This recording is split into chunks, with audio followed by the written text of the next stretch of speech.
Friends, welcome you all to your channel the pharma scholar. So हम मिल रहे हैं काफी दिनों के बाद अपने इस चैनल पे। ड्यू टू सम रीजंस मैं वीडियोस नहीं बना पा रही थी। बट अब मैं ट्राई करूंगी कि मैं हर वीक एक वीडियो जरूर अपलोड करूं जो कि आपके टॉपिक से रिलेवेंट हो, जो आपकी स्टडी से रिलेवेंट हो। काफी सोचने के बाद मैंने एक टॉपिक निकाला है जो कि आपके फार्मेसी लॉ एंड एथिक्स का एक टॉपिक है। फार्मेसी लॉ एंड एथिक्स में एक बहुत ही इंपॉर्टेंट टॉपिक आता है जो कि होते हैं हमारे शेड्यूल्स। शेड्यूल्स हमारे ड्रग एंड कॉस्मेटिक एक्ट 1945 में आने वाला एक टॉपिक है। आपने ड्रग एंड कॉस्मेटिक एक्ट पढ़ा होगा ना, ड्रग एंड कॉस्मेटिक एक्ट, ठीक है, 1945। इस ड्रग एंड कॉस्मेटिक एक्ट के अंदर आते हैं हमारे शेड्यूल्स। अब शेड्यूल्स क्या है, सबसे पहले ये समझते हैं। शेड्यूल्स एक तरह से देखा जाए तो हमारे जितनी भी ड्रग्स हैं उनको क्लासिफाई करने के लिए, उनके मैन्युफैक्चरिंग को, उनके पैकेजिंग को, उनके यूज को, उनके पोटेंशियल अब्यूज को, सब चीजों को एक क्लासिफाई करने के लिए शेड्यूल्स बना दिए गए हैं। फॉर एग्जाम्पल, अगर मैंने बोला कि एक कॉलेज है, एक कॉलेज में मान लीजिए कि भाई आर्ट्स के भी स्टूडेंट्स पढ़ते हैं, कॉमर्स के भी स्टूडेंट्स पढ़ते हैं, फार्मेसी के भी स्टूडेंट्स पढ़ते हैं, कई सारे क्लास के स्टूडेंट्स पढ़ते हैं। तो क्या हम सबको सिर्फ एक क्लास में रख सकते हैं? नहीं। क्यों? क्योंकि सबके सिलेबस अलग है, सबके टॉपिक्स अलग हैं, इसलिए उनमें जो पर्टिकुलर स्टूडेंट्स हैं वो अलग है, उनको एक अलग ग्रेड में रख दिया गया है। क्यों? उनके टॉपिक के बेसिस पे, उनके सिलेबस के बेसिस पे, सब चीजों को क्लासिफाई करने के अकॉर्डिंग उनको एक अलग अलग उसमें डिवाइड कर दिया गया है। वैसे ही हमारे लॉ एंड एथिक्स में जो ड्रग्स हैं उनको क्लासिफाई कर दिया गया है। किस बेसिस पे? उनके यूज के बेसिस पे, उनके मैन्युफैक्चरिंग के बेसिस पे, उनके स्टोरेज के बेसिस पे एंड उनके पोटेंशियल अब्यूज के बेसिस पे, राइट। एंड कई सारी जो हमारी अपार्ट फ्रॉम ड्रग्स जो चीजें हैं, जैसे कि हमारे सर्जिकल है, सूचर्स हैं, इनको भी क्लासिफाई किया गया है।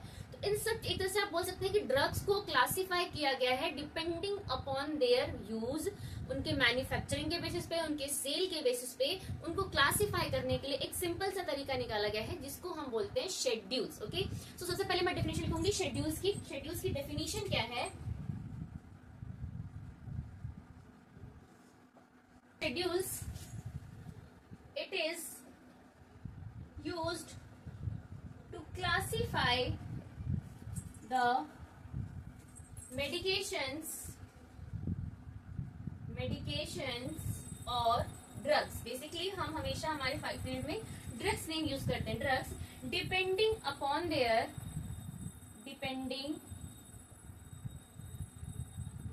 Their potential use and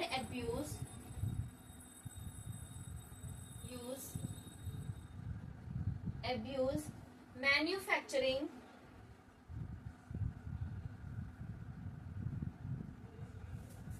sales and packaging।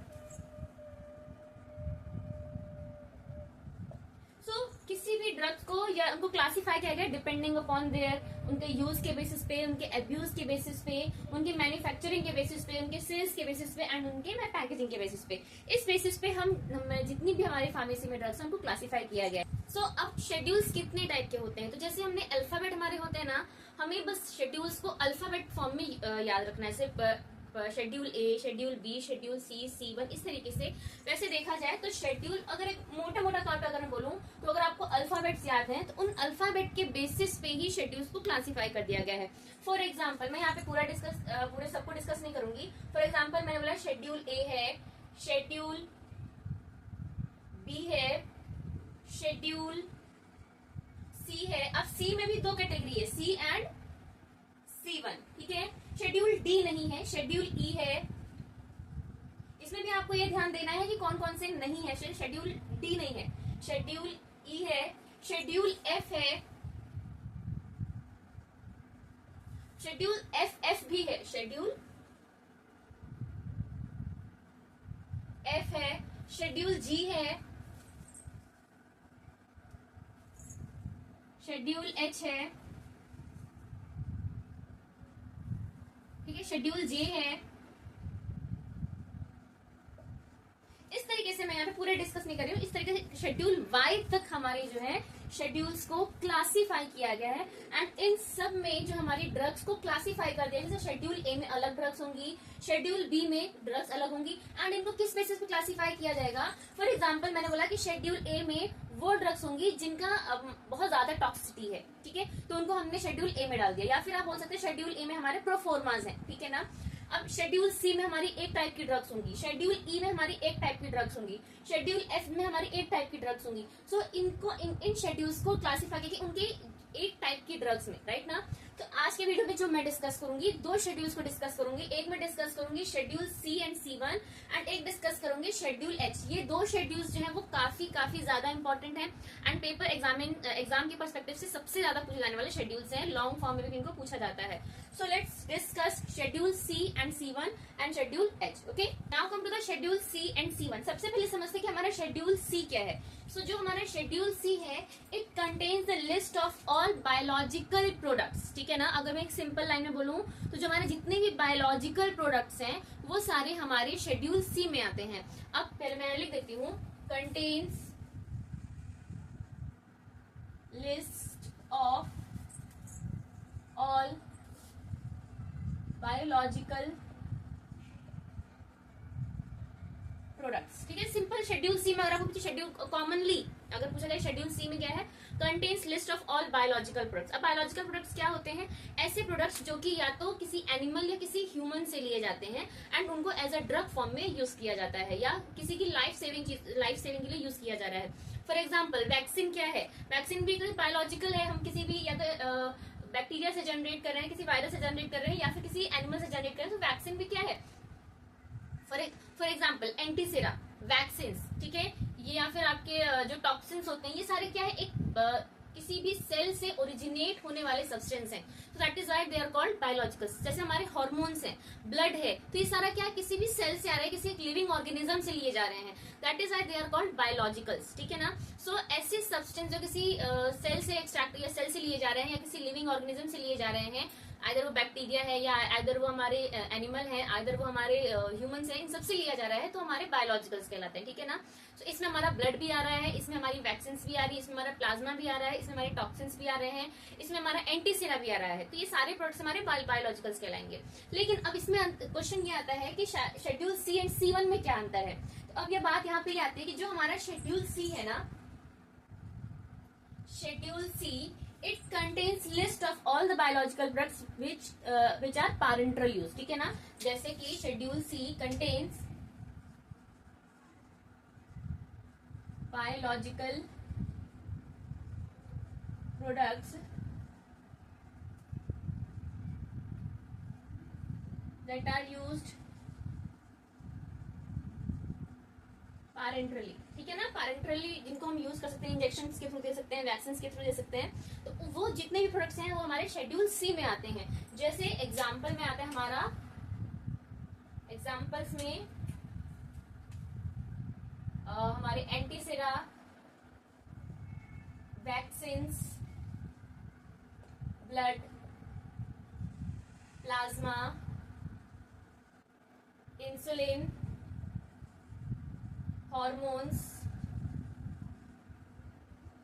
ठीक है ना, ये जितने भी चीजें हैं that all given due to the parenteral root.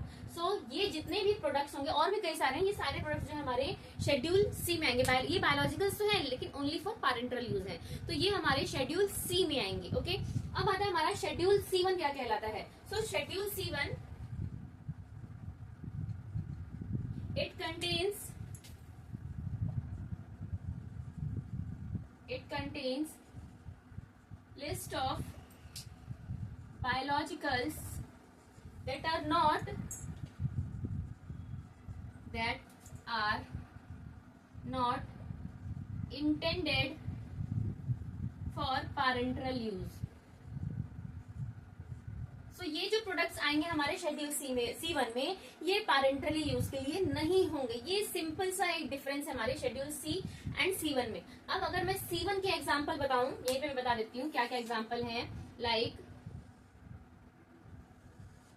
C1 के एग्जांपल है, ठीक है ना, drugs that are come under digitalis group. Digitalis group की जितनी भी ड्रग्स आ रही हैं वो हमारी शेड्यूल C1 में आएंगी एंड उनको हम पैरेंटल रूट से नहीं देते। ठीक है ना।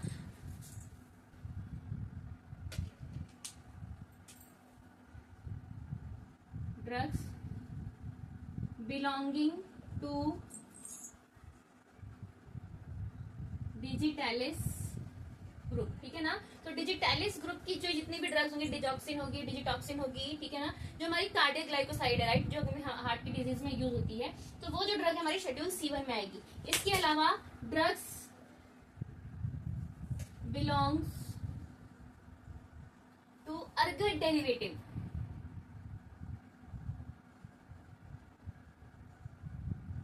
अर्गट डेरिवेटिव आपने सुना होगा, जिससे कि अर्गटामीन एक्सट्रैक्ट किया जाता है। सो अर्गट की जितनी भी डेरिवेटिव्स होंगी वो सारी हमारे शेड्यूल C1 में आती है। इसके अलावा कुछ ऐसी एंटीबायोटिक्स भी हैं जो कि हमारे शेड्यूल C1 में आती हैं। सो शेड्यूल C क्या है, that contains all the biological products. इसमें भी जो शेड्यूल C है, जो ओनली C है, उसमें भी हमारे ड्रग्स फॉर पैरेंटल यूज आते हैं, जिसमें कि हमारे ये antisera, vaccine, blood plasma, insulin and hormones आता है। शेड्यूल C1 में it contains a list of biologicals that are not intended for parental use. ये पैरेंटल यूज के लिए नहीं होते हैं, पैरेंटल इंजेक्शन रूट के लिए, ठीक है ना। सो उसमें आती है हमारी drugs belonging to digitalis group और drugs belong to ergot derivative. जो हमारे अर्गट डेरिवेटिव है उस क्लास की जो ड्रग्स हमारे शेड्यूल C1 में आती है, ठीक है ना। अब बात कर लेते हैं इनके मैन्युफैक्चरिंग के, इसके सेल्स के एंड डिस्ट्रीब्यूशन के लिए। उससे भी पहले हम ये डिस्कस करते हैं किस तरीके से अगर कोई पर्सन, कभी कभी यही पूछा जाता है कि इसकी मैन्युफैक्चरिंग, सेल्स एंड डिस्ट्रीब्यूशन को भी एक्सप्लेन करिए। तो मैन्युफैक्चरिंग के लिए किस तरीके से लाइसेंस मिलता है, किस तरीके से बेसिकली अथॉरिटी जो है लाइसेंसिंग अप्रूव करती है, उसके बाद कौन सा लाइसेंस अप्रूव मिलता है, वो हम शेड्यूल शेड्यूल C का पढ़ेंगे। ओके। सो ये एक बेसिक स्टेप मैंने यहाँ पे लिखा है। बेसिक स्टेप मतलब कि अगर कोई भी पर्सन मैन्युफैक्चरिंग के लिए, सेल के लिए, डिस्ट्रीब्यूशन के लिए कोई भी अगर लाइसेंस चाहता है तो उसको ये बेसिक स्टेप्स हर कंडीशन में फॉलो करने होंगे, चाहे वो किसी भी शेड्यूल की क्लास को वो मैन्युफैक्चर कर रहा है या सेल कर रहा है, डिस्ट्रीब्यूट कर रहा है, ठीक है ना। सबसे पहला कि जो भी पर्सन होगा, जो भी एप्लीकेंट होगा, जो भी मैन्युफैक्चरर होगा, सबसे पहले उसको एक एप्लीकेशन भेजना पड़ेगा किसके पास, इन प्रिस्क्राइब्ड फॉर्म, ठीक है ना। प्रिस्क्राइब्ड फॉर्म का मतलब क्या है कि जो भी रिक्वायरमेंट है स्टेट लाइसेंसिंग अथॉरिटी की, कि आपके पास कितना लेआउट है, आपके पास लेआउट कितना है, आपके पास लैंड कितना है, या आपके पास क्या मैन्युफैक्चर कर रहे हैं, आपके पास रॉ मटेरियल है, जितना भी वो डिटेल मांगेंगे, ठीक है, रिक्वायर्ड, वो सारा एक प्रिस्क्राइब्ड फॉर्म में वो सारी डिटेल वो स्टेट लाइसेंसिंग अथॉरिटी को भेजेंगे। स्टेट लाइसेंसिंग अथॉरिटी जैसे हमारी SDSCU है, ठीक है ना, central drug standard control organisation. तो इसको वो एक प्रिस्क्राइब फॉर्म में एप्लीकेशन भेजेंगे that I want to manufacture this substance और दिस सब्सटेंस, ठीक है ना। उसके बाद से जो हमारी स्टेट लाइसेंसिंग अथॉरिटी होगी वो एप्लीकेशन को वेरीफाई करेगी एंड अब एक कुछ इंस्पेक्टर्स को भेजेगी उस प्रीमाइसेस में, ठीक है। सबसे पहले वेरीफाई करने के लिए, वेरीफाई क्या करेगी कि जितने भी वहाँ पे पर्सन हैं, क्या वो भाई जो एम्प्लॉयर्स हैं या जितने भी लोगों को एम्प्लॉयमेंट में रखा हुआ है, पढ़े लिखे तो है ना, वहाँ पे जो भी रिक्वायरमेंट चाहिए वो है ना। उसके बाद वहाँ पे जो भी मैन्युफैक्चरिंग के लिए इक्विपमेंट चाहिए वो इक्विपमेंट है, पर्टिकुलर जितनी भी फैसिलिटीज होनी चाहिए वहाँ पे मैन्युफैक्चरिंग के लिए ड्यूरेशन में, जो स्टर्लिटी एरिया होना चाहिए वो प्रॉपर है या नहीं है, या फिर जितनी भी चीजें, टेक्निकल स्टाफ है कि नहीं है, उनको कितनी नॉलेज है, ये जितनी भी चीजें उन सबको वो वेरीफाई करते हैं वो इंस्पेक्टर्स। वेरीफाई करने के बाद फिर एक रिपोर्ट बनाते हैं, वो रिपोर्ट फिर से वो भेजते हैं किसके पास, submit the report to licensing authority, state licensing authority को फिर से रिपोर्ट भेजेंगे कि हमने उस प्रीमाइसेस को इंस्पेक्ट किया था और हमें ये चीजें वहाँ पे लगी, वहाँ पे ये चीजें सब कुछ सही है, ये जो मैन्युफैक्चर करने जा रहे हैं उनके पास प्रॉपर प्रीमाइसेस हैं, एम्प्लॉयर्स हैं उनके लिए, और जो टेक्निकल स्टाफ हैं they all are well educated. तो ये सारी चीजें रिपोर्ट वो भेजेंगे, स्टेट लाइसेंसिंग अथॉरिटी उसको फिर से वेरीफाई करेगी, ठीक है ना। अगर सेटिस्फाइड होगी कि हाँ ठीक है, ये जो भी बंदा ये बोल रहा है, मतलब जो भी हमारे पास रिपोर्ट आई है वो सही है, वो पर्सन उस चीज को मैन्युफैक्चर करने के लिए एलिजिबल है या उसका डिस्ट्रीब्यूशन सेल करने के लिए एलिजिबल है, तब जाकर के फिर से वो एक रिपोर्ट बनाती है, वो रिपोर्ट वो भेजती है सेंट्रल लाइसेंसिंग अथॉरिटी के पास, दैट कि अब हमें इस पर्सन को लाइसेंस अप्रूव कर देना चाहिए क्योंकि इसके पास जितनी भी रिक्वायरमेंट है हमारे यहाँ वो फुलफिल हो रही है। तो ये बेसिक प्रोसेस है हर एक शेड्यूल के लिए, हर एक क्लास की मैन्युफैक्चरिंग के लिए, कि भाई सबसे पहले स्टेट लाइसेंसिंग अथॉरिटी वेरीफाई करेगी एंड देन फिर वो रिपोर्ट बना करके सेंट्रल लाइसेंसिंग अथॉरिटी को देगी, तब जाकर के तो जो भी मैन्युफैक्चरिंग है वो हो सकती है किसी भी ड्रग की। तो ये बेसिक स्टेप था। अब बात कर रहे हैं कि अगर मान लीजिए कि जो एक नंबर या 2 नंबर का जो क्वेश्चन पूछा जाता है कि अगर किसी पर्सन को मैन्युफैक्चर करना है, सेल करना है, डिस्ट्रीब्यूशन करना है, तो वो किस फॉर्म नंबर में एप्लीकेशन को भेजा जाता है, ये सबसे ज्यादा इंपॉर्टेंट चीज। So manufacturing, sales and distribution के लिए for C and C1 drugs के लिए for the application for grant of licence, ठीक है ना, कि जो आपको लाइसेंस के लिए जो एप्लीकेशन भेजना है यहाँ पे वो किस फॉर्म में आप भेजेंगे, किस फॉर्म नंबर में भेजेंगे, application for the grant of licence.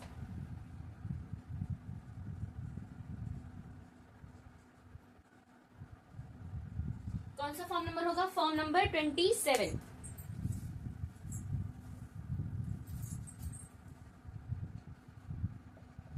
अगर किसी पर्सन को लाइसेंस चाहिए होगा फॉर्म नंबर 27 वो सबमिट करेगा, ठीक है ना। फिर उसको जो लाइसेंस मिलेगा, ठीक है ना, लाइसेंस ग्रांटेड होगा इन फॉर्म नंबर 28। लाइसेंस जो कि स्टेट सेंट्रल लाइसेंसिंग अथॉरिटी भेजेगी, जो लाइसेंस ग्रांटेड होगा that is in form number 28, ठीक है। एंड उसके बाद से फिर से जब इस लाइसेंस को रिन्यू करना होगा तब होगा form number 26।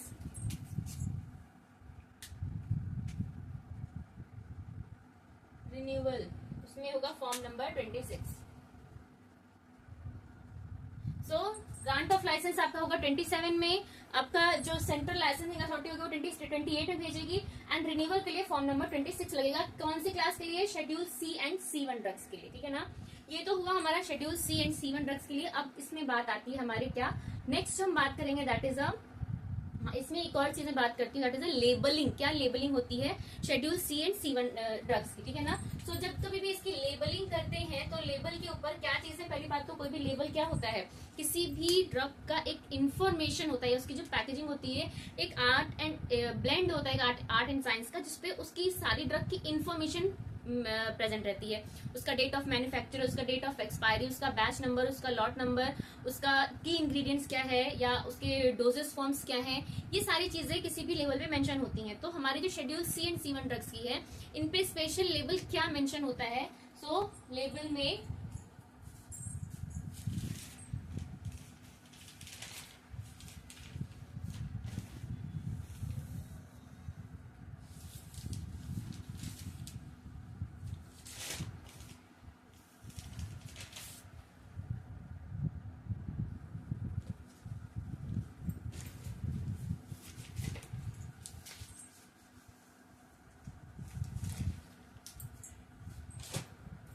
Label with caution,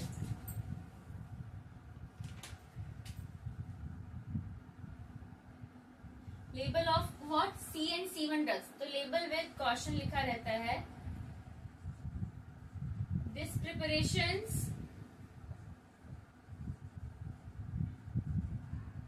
should be taken, so this preparation should only be used under medical supervision.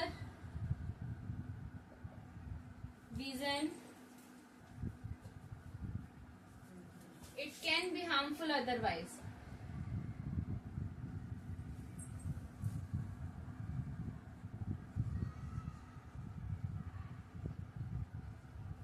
ठीक है ना। सो ये हमारा हुआ schedule C drugs. Schedule C क्या होती है, शेड्यूल सी एंड C1 में क्या अंतर है, किस तरीके से उसका लाइसेंस ग्रांट होता है, किस फॉर्म नंबर में ग्रांट होता है, एंड उसके जो लेबल विद कॉशन है वो क्या लिखे जाते हैं। सो ये आपका टोटल हुआ शेड्यूल सी एंड C1। ये तो था हमारा schedule C and schedule C1। बाकी का जो शेड्यूल है, schedule H and schedule G, वो मैं नेक्स्ट वीडियो में डिस्कस करूंगी कि ऑलरेडी वीडियो काफी लॉन्ग बन चुकी है। सो नेक्स्ट वीडियो में हम डिस्कस करेंगे schedule G and schedule H। So part 2 आपका schedule G and schedule H रहेगा। इसके अलावा आप कोई वीडियो चाहते हैं, कोई टॉपिक चाहते हैं जिसमें मैं वीडियो बनाऊं, तो मुझे कमेंट करके जरूर बताइएगा, एंड प्लीज चैनल को सब्सक्राइब कर लीजिए। Thank you so much for the watching.